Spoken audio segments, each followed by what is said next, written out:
This is a video on how to install a specimen onto a Gakushin machine. The first step is to take a piece of fabric and lay it under these clamps.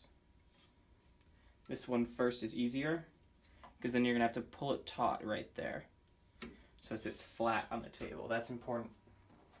Next part is to grab your second piece of fabric and a head that's correct size.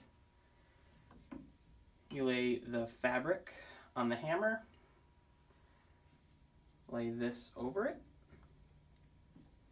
and then on either side they have one of these, and you pull that over those two knobs and then clamp it back,